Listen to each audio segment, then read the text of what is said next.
Hello, my name is Cassandra Beckett, and I'm going to present to you on Lev Vygotsky and his sociocultural learning theory. So Vygotsky was born in Orsha, Belarus, in the Russian Empire in 1896. He was born into a well-off Jewish family, and as a child, he did read the Torah. His father was the chief of United Bank of Gomel, and this permitted his mother, who was trained as a teacher, to stay home with the children. So she stayed home, raised the children, and also homeschooled them with the help of a tutor. Lev had a high reading speed and a great memory. When this was combined with his curiosity, it made for a great student in all areas. So he liked to study many different things. He was an exceptional student when he went on to public secondary school. He graduated at the age of 17 with a gold medal. Then he went on to the university in Moscow, where his studies were broad. He specifically studied law, and that's eventually what he would earn his degree in. However, he studied philosophy and literature independently. After graduating with his degree in law, he went on to teach literature and philosophy in Gomel. There he met and married Rosa Smekova, and they had 2 daughters. Later, he would start a research lab at the Teachers College of Gomel. And after giving a presentation at the second All-Russian Psychoneurological Congress in Leningrad, he was offered a position at the Psychological Institute of Moscow. So Vygotsky and his family would go on to move to Moscow so he could take that position. And from there, he stemmed out to found a few different labs. The Laboratory of Psychology of Abnormal Childhood. He also helped to found the Institute of Defectology in Moscow. So you can see a lot of his interests involved psychology of children, specifically abnormal psychology. Later on in life, he began to embrace some more holistic beliefs, and then he actually ended up dying very young after contracting tuberculosis. So while he was exploring those holistic beliefs and beginning to write on them, he actually never got a chance to publish any of those thoughts of his. So a lot of that work is just kind of scattered.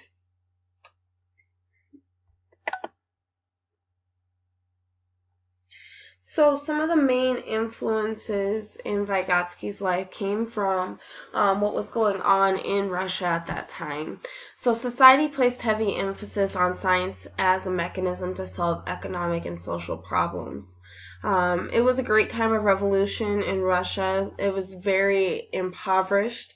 They still lived under Russian imperial rule. So there were several small revolutions throughout Lev's lifetime in Russia. The biggest of these was the Russian Revolution that led to the end of the Romanov dynasty, and that occurred in 1917. So at this time, they finally joined the rest of the Western world and ended imperial rule. So Vygotsky was heavily influenced by Marxist philosophies. So Marxism is a social and economic belief system in which wealth is spread out. So this includes a very steep income tax, for example. So this way, really, it was completely against capitalism. So everything that capitalism stood for was in exact opposition of Marxist beliefs. So I have a quote here: "The mechanism of individual and developmental change is rooted in society and culture." So Marxist philosophy very much so believed that change and development or rather, society was responsible for development in its citizens. So Vygotsky's sociocultural theory really can be summed up in saying that children's cognitive development is dependent on interactions with others. So we learn through experience. Learning first occurs in a social context, and then it's internalized.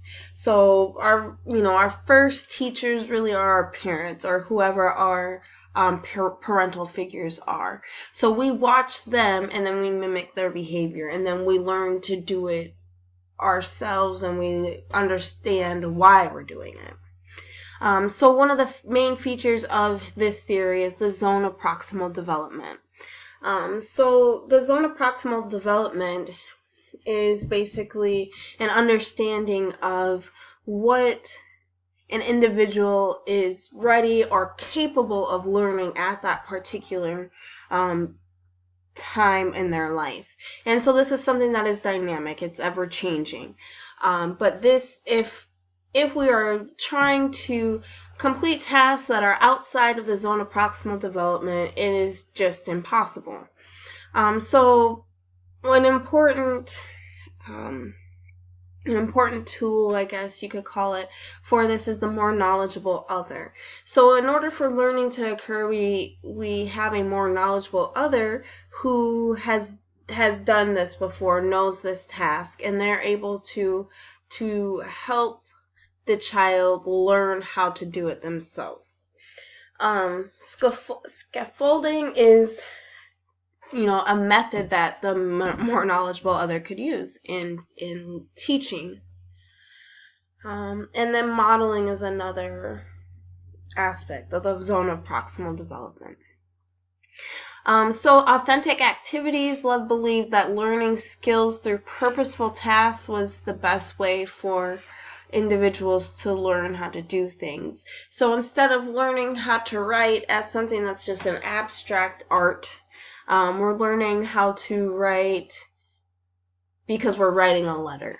So we're doing actual activities that practice the skill rather than just doing the skill without reasoning behind it.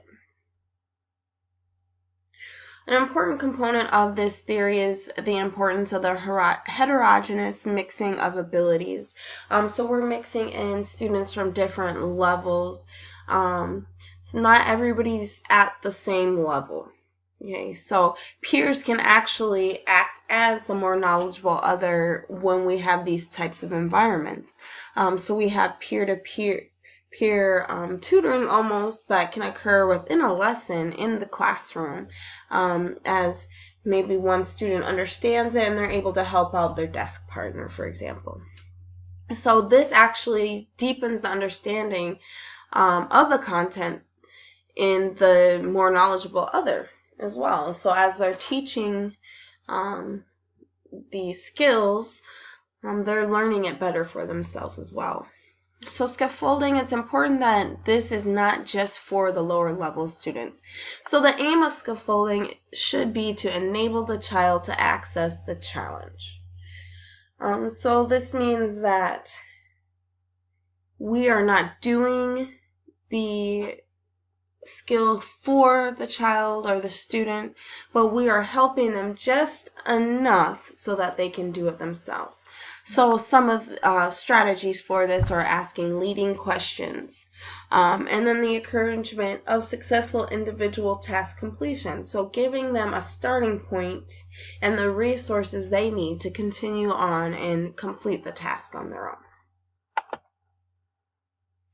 So just to talk a little bit more in depth of the zone of proximal development, work must be done within the student's zone of proximal development.